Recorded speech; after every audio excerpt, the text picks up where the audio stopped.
आज हम लोग अपना जो बुक है डीएवी का, आवाज आ रही है? Yes sir. हाँ, तो जो बुक है उससे हम लोग एक बार उसको रिकैप कर लेते हैं और फिर नेक्स्ट वीक में क्वेश्चन आंसर करेंगे। उसके बाद फाइबर और प्लास्टिक, सिंथेटिक फाइबर और प्लास्टिक भी पढ़ाने को बोले हैं, हालांकि हटा दिया गया है, लेकिन टाइम हम लोग के पास है तो पढ़ लिया जाएगा। आदित्य अग्रवाल आया अभी।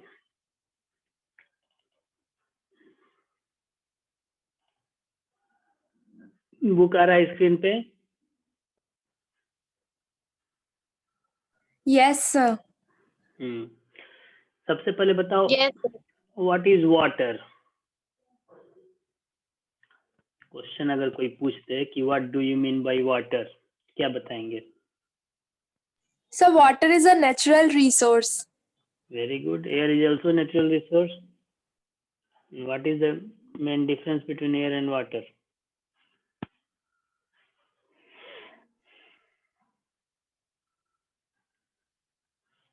हाँ जी, बताओ। Yes, sir. So many natural resources are there: air, water, soil, minerals. These all are natural resources. What is the special thing with water? So water is a natural resource which covers at least 70% of our Earth's surface. Okay. Anything else? और कुछ जोड़ना चाहते हैं इसमें कोई?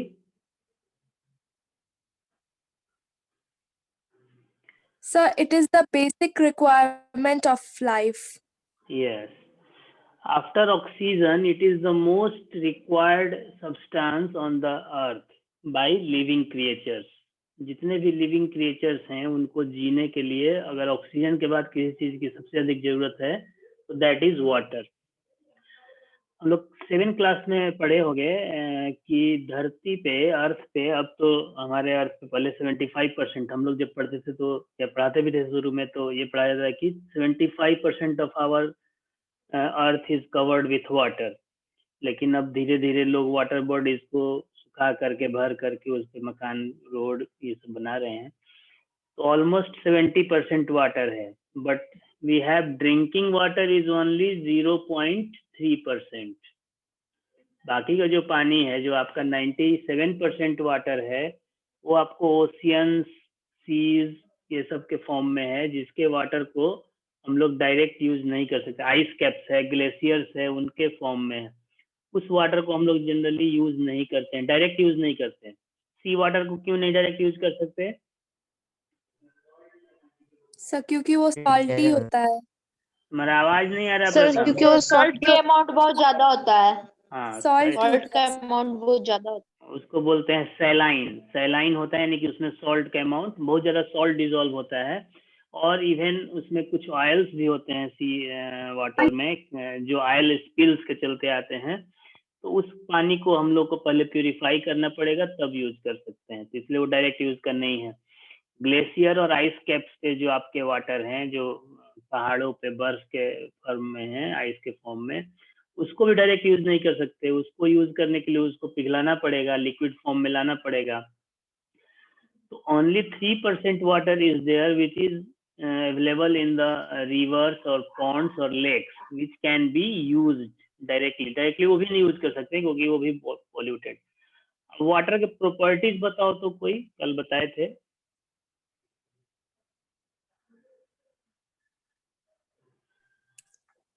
Sir water का properties है sir कि सर वो कलरलेस होना चाहिए, ऑर्डरलेस होना चाहिए और टेस्टलेस होना चाहिए। टेस्टलेस होना चाहिए। Water is a liquid which is colourless, tasteless and odourless. Water पता सर है ना कि ओडोरलेस मतलब क्या होता है? ओडोरलेस मतलब गंधहीन, जैसे उसमें कोई भी गंध नहीं हो, सुगंध या दुर्गंध कुछ भी नहीं होना चाहिए। फ्रेगनेंस बिल्कुल, Yes. कोई स्मेल नहीं होना चाहिए। वाटर एक ऐसा सब्सटेंस है। अच्छा, वाटर बताइए कि प्योर सब्सटेंस है या इम्प्योर सब्सटेंस है?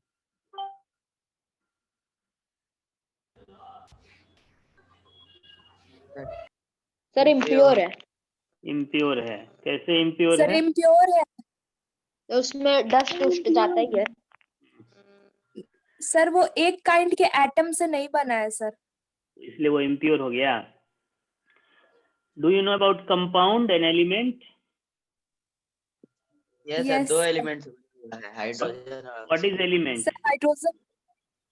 Sir, What is- element is the pure substance atom which is is made made up up of the pure one atom by of one, same made up kind.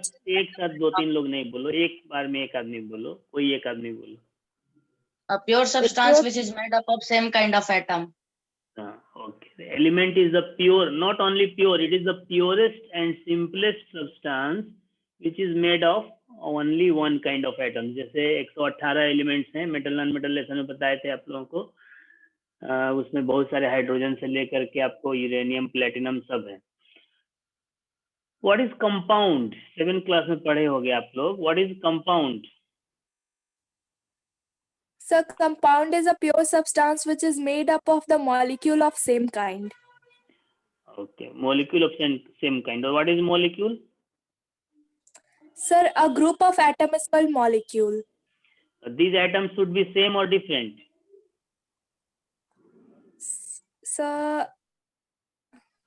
Sir, same, sir. Okay, I'm writing some example. एक second.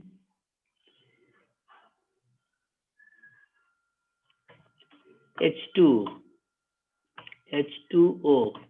Which one is molecule and which one is element? Which one is atom out of these two examples? Concept पहले clear होना चाहिए कि क्या pure substance होता है, क्या impure substance होता है, क्या एलिमेंट होता है, क्या कंपाउंड होता है, क्या मिक्सचर होता है। तीन चीज है, एलिमेंट, कंपाउंड एंड मिक्सचर। तो आप बताओ H2 में ये मॉलिक्यूल है या एटम है? H2O में ये मॉलिक्यूल है या एटम है? बाद में इसके बाद और क्वेश्चन पूछेंगे। सर, बोलो। सर हाइड्रोजन का मॉलिक्यूल्स ही होता है ना सर वाटर में? नहीं, ये वो तुम छोड़ दो, वाटर का मॉलिक्यूल होता है या नहीं होता है। ये बताओ H2 इज मॉलिक्यूल और एटम? गलत सही कुछ चिंता मत करो, वो हम बताने के लिए यहाँ बैठे हुए। गलत होगा तभी तो सही बताएंगे। सब मॉलिक्यूल। Molecule, okay. और H2O? Sir H2O sir compound हो गया। नहीं, एटम है या मॉलिक्यूल है, ये बताओ। Molecule. Okay, molecule. This is also molecule. So both are molecule and your answer is absolutely correct. दोनों molecule ही है। दोनों में क्या डिफरेंस हुआ?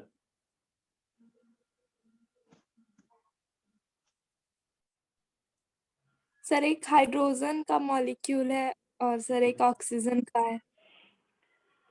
This is molecule because this is a combination of two hydrogen atoms, same atoms of same element, है ना। यहाँ पे आपको ये मॉलिक्यूल है जिसमें दो हाइड्रोजन के एटम आपस में जुड़े हुए हैं। ये भी मॉलिक्यूल है जिसमें दो हाइड्रोजन के एटम एक ऑक्सीजन के एटम के साथ जुड़े हुए हैं। Both are molecule. This is called elementary molecule. It means molecule of an element. And the second one is compound molecule, यानी कि मॉलिक्यूल ऑफ ए कंपाउंड। अब इन दोनों में जैसे अनुष्का बताई थी कि मॉलिक्यूल में जो एटम्स होते हैं वो सेम काइंड के होने चाहिए। नो, एटम डिफरेंट काइंड के भी हो सकते हैं। तो एटम जो है अगर सेम एलिमेंट के हैं तो वो एलिमेंट्री मॉलिक्यूल कहलाएगा, और एटम्स अगर डिफरेंट एलिमेंट के हैं तो वो कंपाउंड मॉलिक्यूल कहलाएगा। नाउ एलिमेंट एंड कंपाउंड ये कहलाएगा एलिमेंट। आपको H2 लिखें या H लिखें, दिस इज एलिमेंट। H2O लिखते हैं तो वो कंपाउंड हो गया। H2SO4 लिखेंगे क्या होगा? सल्फ्यूरिक एसिड का फॉर्मूला होता है H2SO4। Is it a elementary molecule और compound molecule? Sir compound molecule. Compound molecule. Okay. अब ये पूछे कि इज इट एन एलिमेंट और compound? Sir it is a compound. Compound. So the definition of compound is the pure substance which is made up of one or more kind of atoms combined chemically together in a fixed proportion. अब आप water देखो H2O, तो water में क्या है कि आप water कहीं फॉर्मूला HO देखे हो? कभी आज तक सुना है कभी कि HO कोई फॉर्मूला लिख दिया वाटर का, या कोई H2O2 लिख दिया, या कोई HO2 लिख दिया, चलेगा अगर हम लोग उसका फॉर्मूला चेंज कर दें तो? No sir. नहीं, सर नो वाटर सर। जब भी होगा उसका फॉर्मूला H2O ही होगा। क्यों होगा? Because it is a fix proportion. जब हाइड्रोजन ऑक्सीजन आपस में जुड़ रहे हैं तो फिक्स प्रोपोर्शन में जुड़ रहे हैं। फिक्स प्रोपोर्शन मतलब कि 2 वॉल्यूम हाइड्रोजन का और 1 वॉल्यूम ऑक्सीजन का, दोनों ही गैस है, हाइड्रोजन भी गैस है ऑक्सीजन भी गैस है, तो 2 वॉल्यूम हाइड्रोजन का और 1 वॉल्यूम ऑक्सीजन का आपस में कंबाइंड होंगे तब वाटर बनेगा। और दूसरा एक चीज हम बोले कि chemically combined, it must be chemically combined. What do mean by chemically combined? जैसे हम बोलते हैं कि एक हम बड़ा सा कंटेनर ले लिए, मान लो 5 लीटर का कंटेनर ले लिए, गैस सिलेंडर ले लिए, उसमें 2 लीटर हाइड्रोजन गैस भर दिए और 1 लीटर ऑक्सीजन गैस भर दिए, कंटेनर को बंद कर दिए कि गैस बाहर ना निकले, और बंद करने के बाद उसको पूरा अच्छे से मिक्स करते हैं। वाटर बन जाएगा या नहीं बनेगा?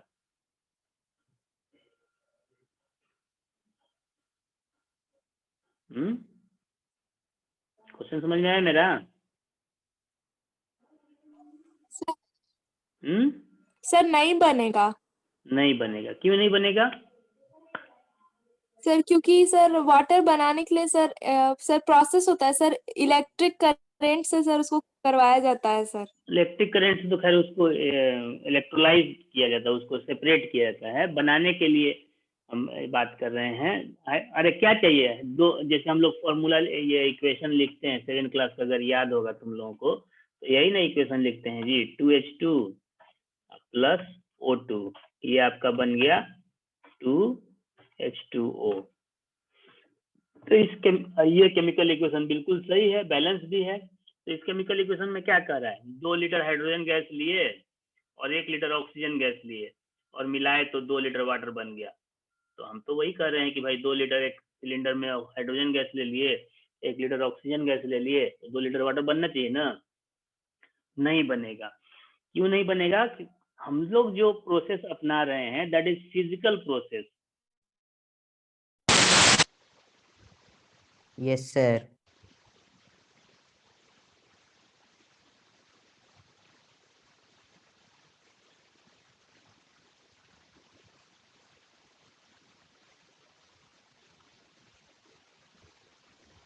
नहीं आ रहा सर।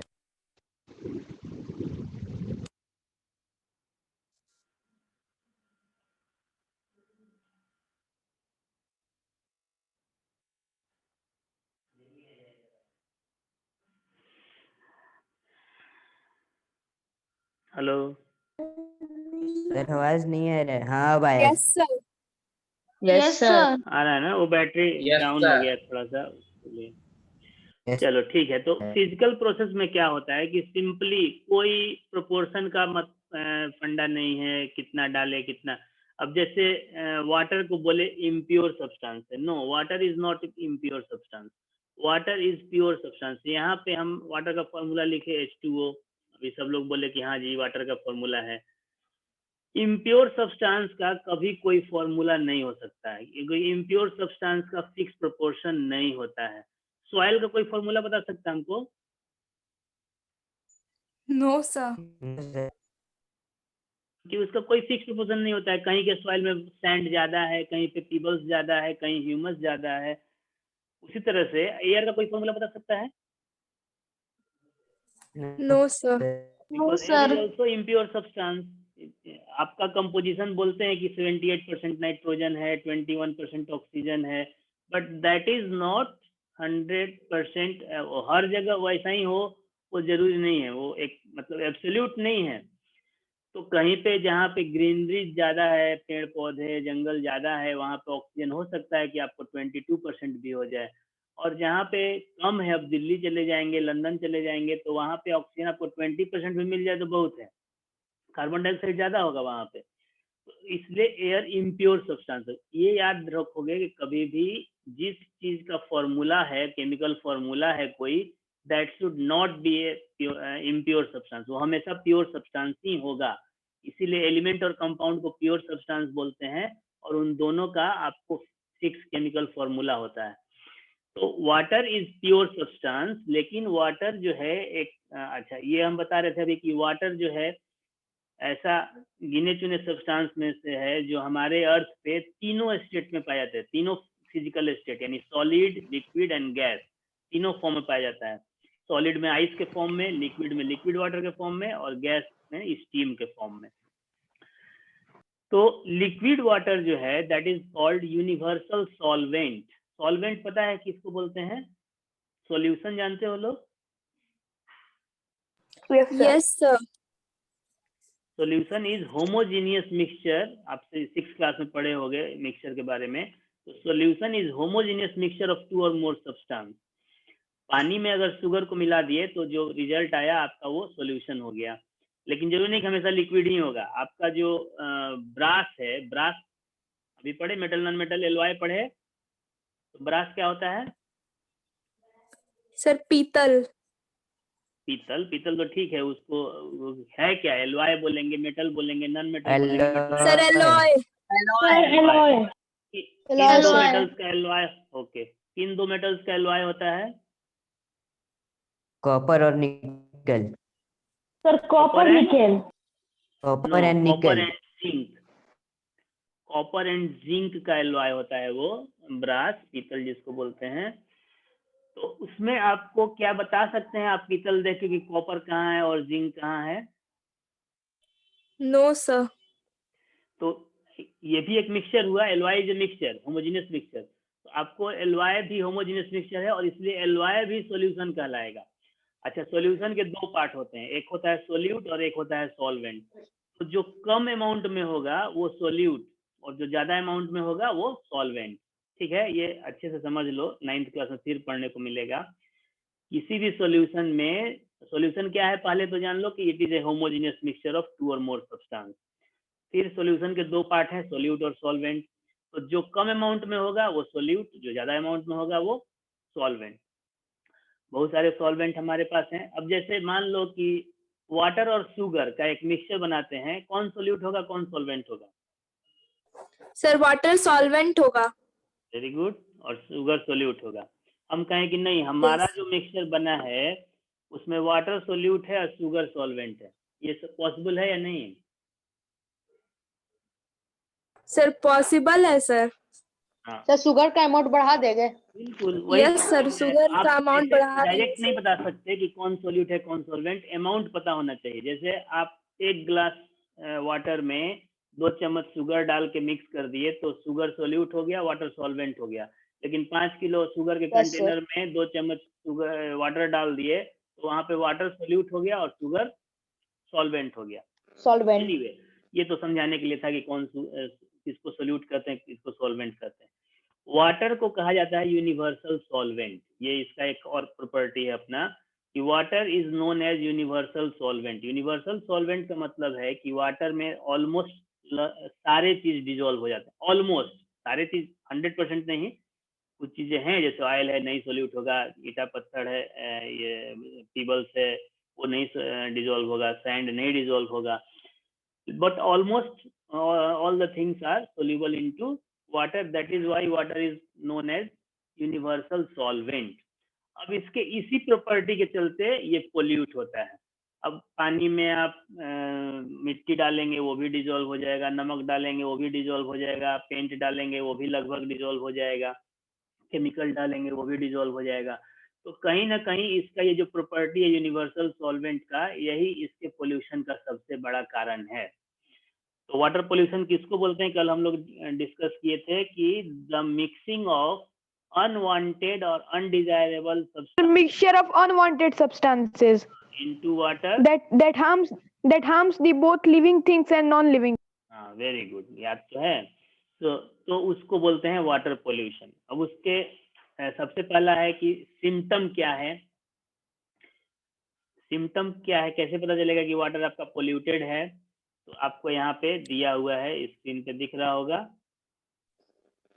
है ना। सब्सटेंसेस दैट पोल्यूट, ये भी कल हम लोग डिस्कस कर लिए। The substances that pollute water are called water pollutants. कैसे पता चलेगा वाटर? ऑर्डर चेंज चेंज हो जाएगा, ऑर्डर चेंज हो जाएगा, टेस्ट भी चेंज हो जाएगा। हाँ, बैड टेस्ट यानी टेस्ट बदल गया, ऑफेंसिव ऑर्डर यानी कि दुर्गंध आने लगा, सुगंध भी आए तब भी समझो पोल्यूटेड ही है, गंध बिल्कुल आना ही नहीं चाहिए। Unchecked growth of aquatic weeds in water bodies, जैसे वाटर में अगर अनवांटेड वीड्स अपने आप उग रहे हैं, जैसे कल हम लोग वाटर लोटस के बारे में बात किए थे, या और भी कोई वीड्स अगर पानी में उग रहे हैं, ग्रास उग रहा है, फंजाई उग रहा है, तो इसका मतलब कि वाटर पोल्यूटेड है। एक्वेटिक लाइफ अगर अचानक से मरने लगे या उनका नंबर कम होने लगे, यानी कि वाटर पोल्यूटेड है, क्योंकि अगर जो एक्वेटिक लाइफ है, मछली या जो भी जानवर रहते हैं, अगर वो सरवाइव नहीं कर पाएंगे तो उनका नंबर तेजी से कम होता जाएगा, यानी कि वाटर पोल्यूट हो गया। Oil and grease floating on water surface, कल बताए थे कि जैसे वो रेनबो टाइप का कलर दिखने लगता है कभी कभी वाटर के सरफेस से, यानी कि उस पानी में ऑयल या ग्रीस डिजोल्व हो चुका है। तो ये आपको ये सिम्टम्स हैं जिसको बताता है कि आपका वाटर पोल्यूटेड है। ये एक्टिविटी है आपके बुक में, इसको करोगे लोग, जैसे टैप वाटर का सैंपल लेके उसका स्मेल, एसिडिटी। एसिडिटी चेक कैसे करते हैं? PH paper. तो पीएच पेपर तो होगा नहीं, मार्केट में मिलता है, अगर स्कूल खुला रहा तो लैब में से हम दे देते, लेकिन अभी तो स्कूल बंद चल रहा है तो मार्केट से लेके कर सकते हैं।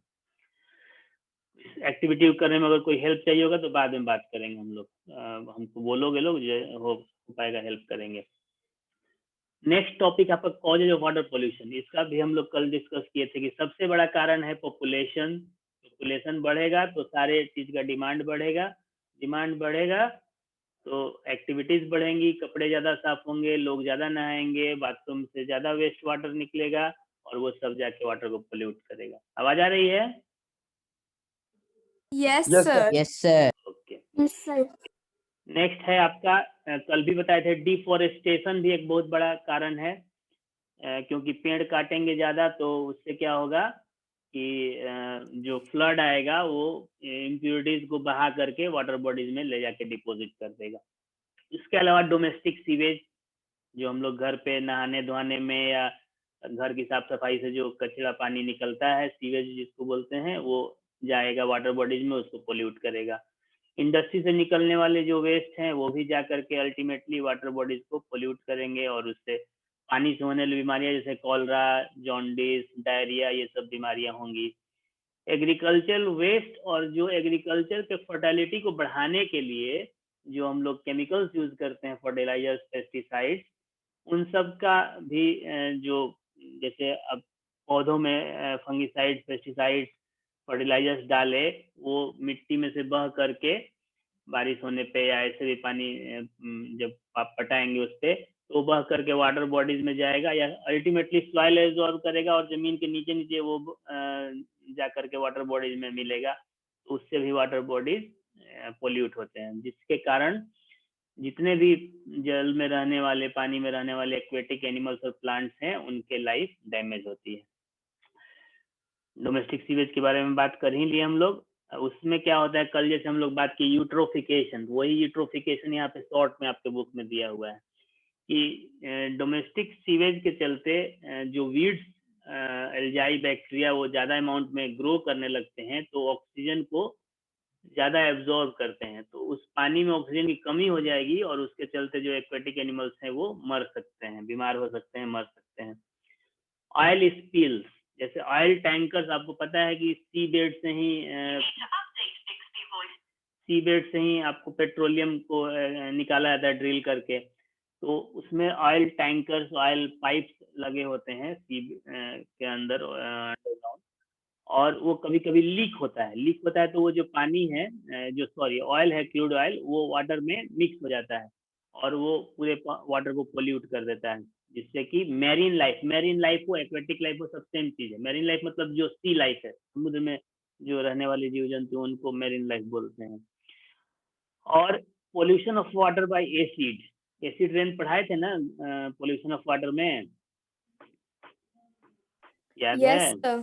हाँ, तो उस समय बताए थे कि वो आप तो मार्बल के मॉन्यूमेंट्स को तो डैमेज कर ही रहा है, आयरन के बने हुए आर्टिकल्स को डैमेज कर ही रहा है, और साथ ही साथ वो जो एसिड रेन का जो वाटर है वो अल्टीमेटली जाएगा वाटर बॉडीज में और उसको जाके पोल्यूट करेगा।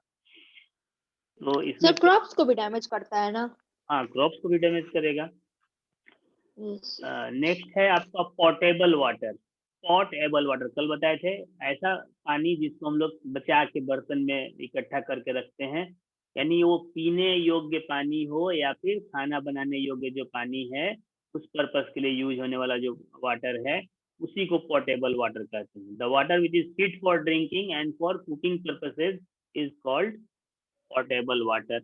इसके 3 पैरामीटर हैं, कलरलेस होना चाहिए, कोई ओडोर नहीं होना चाहिए, कोई सस्पेंडेड इम्प्यूरिटीज नहीं होना चाहिए। सस्पेंडेड इम्प्यूरिटीज मतलब जैसे पानी है, आपका दिखने में पानी साफ लग रहा है, शीशे के गिलास में पानी लिए एकदम साफ लग रहा है, लेकिन उसको छोड़ दिए थोड़ा देर तो आप देखेंगे कि पानी के नीचे कुछ डस्ट पार्टिकल्स नीचे बैठ गए ग्लास के बॉटम अंदर में, तो दैट इज सस्पेंडेड इम्प्यूरिटीज, यानी कि वो फ्लोट कर रहे हैं और जब उनको स्थिर छोड़ दिया जाएगा थोड़ी देर के लिए तो वो नीचे बैठ जाएंगे। टेस्टलेस होना चाहिए, ठीक है। एक आपको डू यू नो ये सब दिया, ये जरूर पढ़ना है कि वर्ल्ड के पॉपुलेशन जितने लोग हैं उसके लगभग 25 से 30% को सेफ ड्रिंकिंग वाटर नहीं मिलता। सर कल वाला क्लास रिकॉर्ड हुआ था? नहीं, कल नहीं हो पाया था, इसलिए हम नहीं भेजे थे। कल एक्चुअली हम पॉज किए थे और फिर उसको ऑन करना भूल गए थे। ठीक है सर। नेक्स्ट है it must be free from micro organism. Micro organism ऐसे हैं जो दिखाई नहीं देते हैं, तो दिखाई नहीं देते हैं तो हम लोग का ऐसा उपाय करना है कि दिखाई नहीं दे हो लेकिन वो मर जाए, मतलब उन अगर हो तब भी उनको खत्म कर देना है, और कोई हार्मफुल केमिकल नहीं होने चाहिए। तो ये सारे प्रॉपर्टी, 5 प्रॉपर्टी होने चाहिए, तभी वो पोर्टेबल वाटर कहलाएगा। अगर पोर्टेबल आपके पास जो पानी है वो प्यूरिफाइड नहीं है, प्योर नहीं है, तो उसको प्यूरिफाई करेंगे ताकि उसको पोर्टेबल वाटर बनाया जा सके। तो आजकल कल हम लोग इसके बारे में बात किए थे कि बहुत सारे वाटर फिल्टर आ गए हैं मार्केट में। उसमें से एक है कैंडल फिल्टर। आप लोग को पता होगा एक वाटर फिल्टर 1000-2000 का भी मिलता है, जिसमें आप पानी डाल देते हैं और थोड़ी देर बाद नीचे वाले चैम्बर में पानी इकट्ठा होता है, उस पानी को पीते हैं। तो पानी को पीते हैं तो उसका टेस्ट कुछ बहुत ज्यादा ही चेंज होने हुआ लगता है, मतलब अच्छा तो नहीं लगता उसका टेस्ट। उसका कारण है कि उसमें सिर्फ क्लोरीन कैंडल यूज होता है, यानी वो सिर्फ जर्म्स को मारने के लिए, और एक उसमें क्या बोलते हैं चारकोल का एक ब्लॉक होता है काला रंग का, ऐसे semi circular hemispherical block होता है। वो चारकोल का जो हेमी स्फेरिकल ब्लॉक है उसका काम है फिल्टर करना, यानी पानी में जो भी इम्प्योरिटीज है उसको छानेगा, और क्लोरीन जो कैंडल है उसका काम है जो माइक्रो ऑर्गेनिज्म उनको मारेगा। तो वही चीज यहाँ पे 2 स्टेप में दिया हुआ है, remove suspended impurities and destroy harmful germs. तो ये कैंडल फिल्टर सबसे सस्ता है, लेकिन ये बहुत फ्रूटफुल नहीं है क्योंकि इसमें पूरी तरह से जर्म्स भी नहीं मरते हैं, और क्लोरीन का जो टेस्ट आता है वाटर में वो अलग से अनप्लीजेंट लगता है। तो आजकल बहुत सारे developed RO filter, UV filter, TDS filter, तो एमएचएस फिल्टर, 50 तरह का फिल्टर आ गए मार्केट में। कल हम लोग इसके बारे में चर्चा किए थे कि हम लोग को कौन सा फिल्टर लगाना चाहिए, उसके लिए अपने वाटर को टेस्ट कराना चाहिए लैब में, और टेस्ट कराने के बाद कि हमारे वाटर में कौन सी चीज अनवांटेड है जिसको हटाना है और कौन सा चीज कम है जिसको जोड़ना है, उसके हिसाब से फिल्टर यूज करेंगे। ये तो हो गई आज की बात। सदियों पहले ये जो फिल्टर नहीं हुआ करता था तब कैसे पानी प्यूरिफाई होता था, तो वो ये जो 4 पॉट सिस्टम है उसके थ्रू होता था। उसके पहले आपको यहाँ एक्टिविटी 2 में एक बोल्ड लेटर में दिख रहा है एक टर्म, क्या दिख रहा है जी? Sir loading. लोडिंग क्या होता है? लोडिंग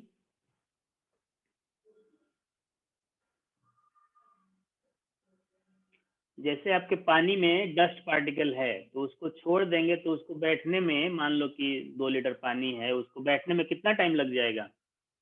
वो डस्ट पार्टिकल वाटर के 1 घंटे 2 घंटे लग सकते हैं, वो टाइम ज्यादा हो जाएगा, उतना देर तक आपको वेट करना पड़ेगा। और धरती पे आजकल इंसान के पास टाइम नहीं है, बाकी सब चीज है।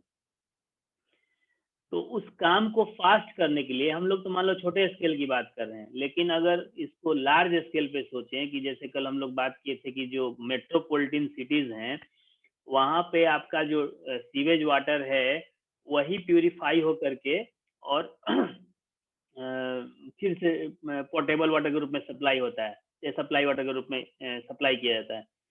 अगर वो टनों पानी जो है, गैलन पानी, और उसको वो सस्पेंड करने लगे डस्ट पार्टिकल्स को या छोटे छोटे सैंड पार्टिकल्स है उनको, और उसको 10 घंटे 20 घंटे लगने लगे, तब तो लोग के घर में पानी ही नहीं मिलेगा, त्राहिमाम हो जाएगा।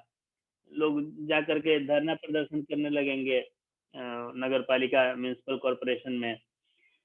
तो वहां पे इस प्रोसेस को फास्ट करने के लिए एलम, ALUM नाम सुना है कभी?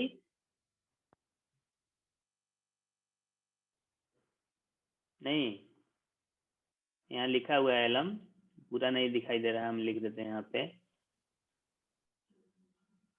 कोई नाम सुना है जी एलम का? आवाज आ यस रही है? सर। क्या होता है एलम? Yes sir. सर फिटकिरी। फिटकिरी। सर फिटकिरी। हाँ, फिटकिरी जो है, अगर एक छोटा सा टुकड़ा फिटकिरी का, एलम का डाल देंगे उस डर्टी वाटर में, तो जो आपका सस्पेंडेड इम्प्यूरिटी है, जो कि 3 घंटे 4 घंटे लगता बैठने में, वो मुश्किल से 10-15 मिनट में सारा सेटल डाउन हो जाएगा। आप देखते हो कि गर्मी के दिनों में खास करके जब डस्ट उड़ते रहता है दुकान के किनारे, तो लोग क्या करते हैं दुकान वाले कि पानी छिड़कते हैं। पानी क्यों छिड़कते हैं? ठंडा करने के लिए। बहुत गर्म हो गया दुकान, रास्ता नो बहुत गर्म हो गया है। डस्ट को सेटल डाउन करने के लिए। यस, डस्ट को सेटल डाउन नो करने सर, के लिए। डस्ट को सेटल डाउन करने के लिए। That is also loading. तो जब आपके सस्पेंडेड इम्प्यूरिटीज को फास्टर वे में जब बैठाया जाता है, नीचे सेटल डाउन किया जाता है, तो that process is called loading. कभी पानी यूज करके करते हैं, कभी एलम यूज करके करते हैं। तो जब लिक्विड में यूज करना होता है इस प्रोसेस को, तो एलम यूज करते हैं।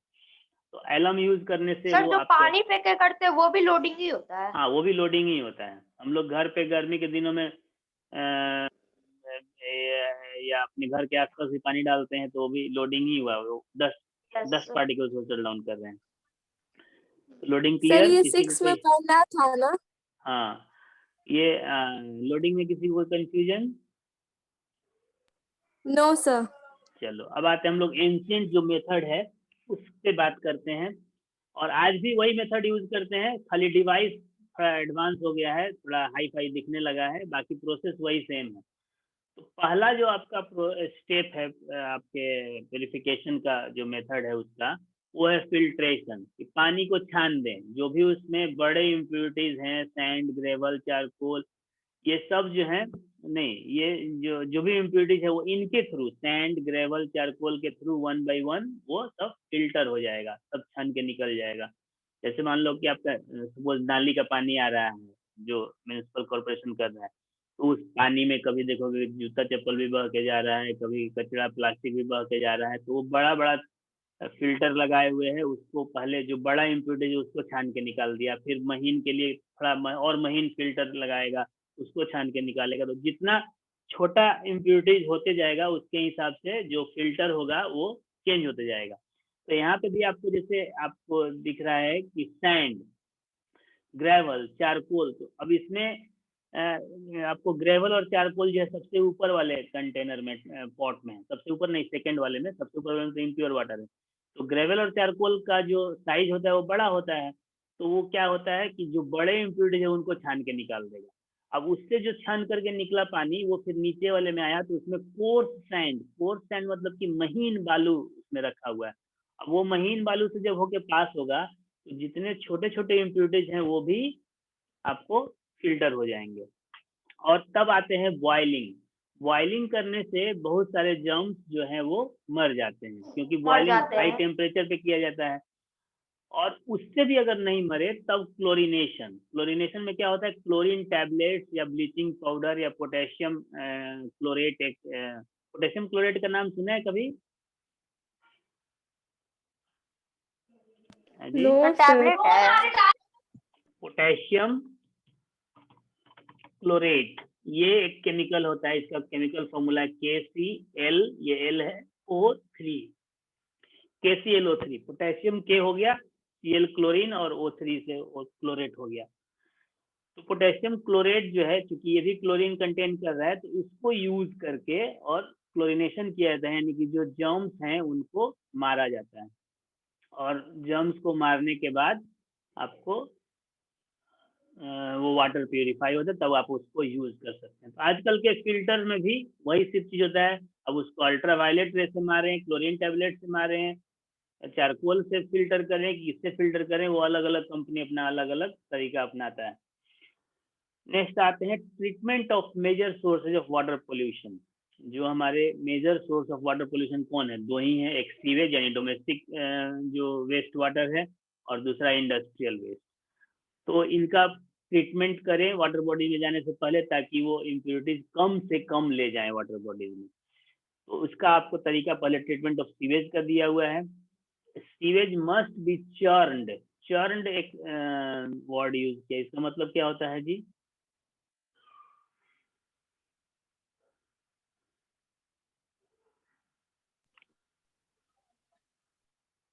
आवाज आई? चर्नड का मतलब कुछ है, किसी को पता है? सर गोल घुमाना। यस, उसको राउंड राउंड घुमाना। तो बड़े बड़े मशीन में जिसको चर्नर बोलते हैं, चर्नर को यूज करके और उसको काफी हाई स्पीड पे रोटेट किया जाता है। तो जब हाई स्पीड पे रोटेट करेंगे तो जो लाइटर इम्प्योरिटीज है वो बीच में सेंटर पे इकट्ठा हो जाएगा, और जो हेवियर वाटर है वो बाकी जगह स्प्रेड रहेगा। और हेवियर चूंकि जो है पार्टिकल वो नीचे बैठ, अब इम्प्योरिटी अगर हेवियर है तो वो नीचे बैठ जाएगा और वाटर ऊपर में फ्लोट करेगा, तो उसको छान के निकाल लेंगे। उसके बाद एलम यूज करके, एक 10 का बच्चा आज चल गया आया है क्लास करने, उसके बाद एलम से उसको जो सस्पेंडेड इम्प्योरिटी उनको नीचे बैठाया जाएगा और फिर फिल्टर किया जाएगा, और लास्ट में जर्म्स को मारने के लिए क्लोरीनेशन किया जाता है। और इंडस्ट्रियल वेस्ट को ये करने के लिए इंडस्ट्री में कल हम लोग बताए थे कि वाटर ट्रीटमेंट प्लांट बैठाना चाहिए। इंडस्ट्रीज को लाइसेंस देने से पहले गवर्नमेंट को ये एश्योर करना चाहिए कि वैसे ही लोगों को, ऐसी इंडस्ट्री को लाइसेंस मिले जिनके पास प्रॉपर वाटर ट्रीटमेंट प्लांट हो। ये सारे में स्टेप्स उसमें भी यूज होते हैं। ठीक है, तो प्रॉपर ट्रीटमेंट ऑफ वाटर के बाद ही उसको वाटर बॉडीज में जाने की अनुमति मिलनी चाहिए। नेक्स्ट है conservation of water. What do you mean by conservation of water? Anybody? Sir, it means to preserve the water. आज पानी आपके पास है पीने के लिए, नहाने के लिए। आपको पता है कि जैसे हमारे इंडिया में ही हम लोग, इंडिया में भी ऐसे स्टेट में है, बिहार में, और उसमें भी ऐसे डिस्ट्रिक्ट में है जहाँ पानी की कोई दिक्कत नहीं है। वो भी शहरी क्षेत्र में जो लोग हैं उनको पानी की दिक्कत ज़्यादा नहीं है। हालांकि अभी गर्मी के दिनों में कुछ एरिया हैं, शिवगंज या पुराने जो एरिया हैं जो हाइट पे हैं थोड़े ज़्यादा, उनको वाटर का प्रॉब्लम होता है। किसी का चापाकल सूख जाता है, तो किसी का बोरिंग सूख जाता है, पानी नहीं आता है। लेकिन कल भी बताए थे कि आप कुछ गांव है, सहार, संदेश, भोजपुर डिस्ट्रिक्ट में ही पड़ते हैं, वहां जाएंगे तो वहां के पानी में आर्सेनिक है, लेड है, वो पानी पी नहीं सकते आप। तो वहां पानी की पीने की बहुत दिक्कत है, पीने की पोर्टेबल वाटर की।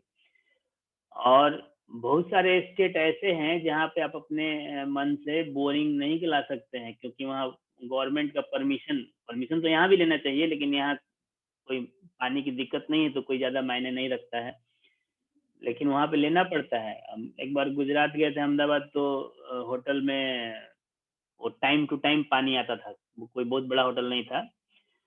तो वहाँ पे नहाने के लिए पानी बोला कि रख देते हैं, तो हम बोले हाँ रख दो। थके आ रहे थे, सुबह में नहीं नहाए, दोपहर में गए नहाने तो पता चला कि पानी रखा है, तो इतना छोटा बाल्टी था, उसमें पानी भर के रखा था, बस इतना ही साइज का था, मतलब मुश्किल से 8 इंच 10 इंच के हाइट का।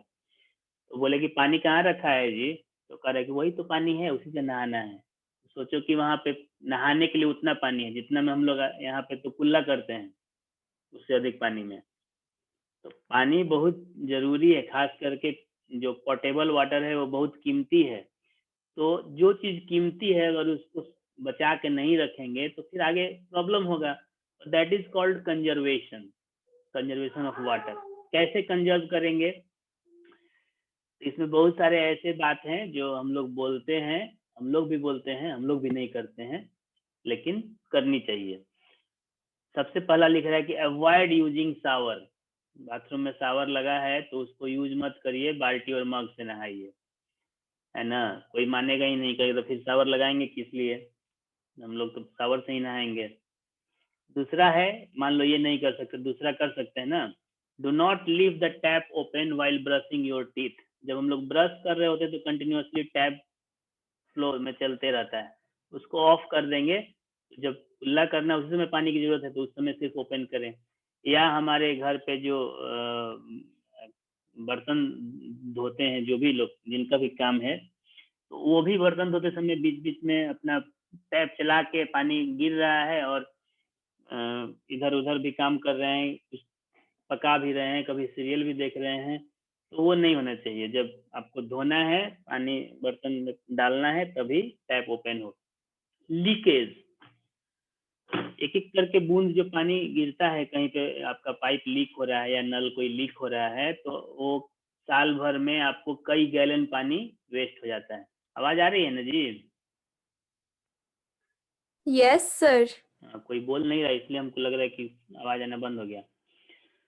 तो वो लीकेज को मतलब एकदम प्रॉम्प्टली उसको सही करना चाहिए, नहीं तो वो धीरे धीरे लीकेज बढ़ेगा तो आपका खर्च भी बढ़ेगा जब बाद में ठीक करवाएंगे, और पानी जो वेस्ट हो रहा है तो वो तो हो ही रहा है। कार, बाइक, ये सबको धोने के लिए हम लोग 2-3 राउंड पाइप से पानी उस पर डालते हैं, और हम लोग क्या करते हैं, अगर मोटर है तो मोटर चला के उस पर पानी डाल रहे हैं, नहीं तो टंकी का पानी उस पर डाल रहे हैं, तो वो पानी हम लोग वेस्ट कर रहे हैं। 2 बार जो हम लोग अपने बाथरूम या किचन से निकला हुआ पानी है उसको डाल के भी कार को रगड़ सकते हैं, जो गंदगी उसको छुड़ा सकते हैं, और फाइनली जब धोना है, फाइनल वाटर डालना है, तब वो फ्रेश वाटर डाल सकते हैं। तो उससे 2 बार का जो पानी का खर्च है वो बच जाएगा। और ये आप नीचे क्लास से ही पढ़ते आए होंगे, 3R किसी भी कंजर्वेशन के लिए बहुत इंपॉर्टेंट है, reduce, reuse and recycle. Reduce यानी कि यूज को कम करें, रीयूज यानी कि यूज हुए चीज को फिर से यूज करें, जैसे अभी हम बताएंगे कार वार धोने के लिए यूज वाटर को यूज कर सकते हैं। एंड रिसाइकल, पानी अगर खर्च हो रहा है तो फिर से कैसे आएगा उसके बारे में सोचना है, तो उसके लिए पेड़ लगाना बहुत जरूरी है। कल हम लोग रेन वाटर हार्वेस्टिंग की बात किए थे, वो जरूरी है।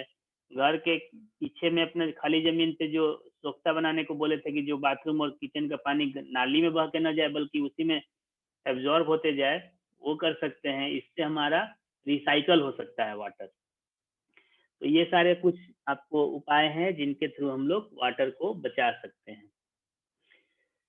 चलिए आगे बढ़ते हैं। तो लेसन लगभग खत्म ही है, खत्म ही हो गया, खत्म है क्या? तो लेसन समाप्त। अब नेक्स्ट वीक में हम लोग क्वेश्चन आंसर करेंगे, ठीक है? Yes sir.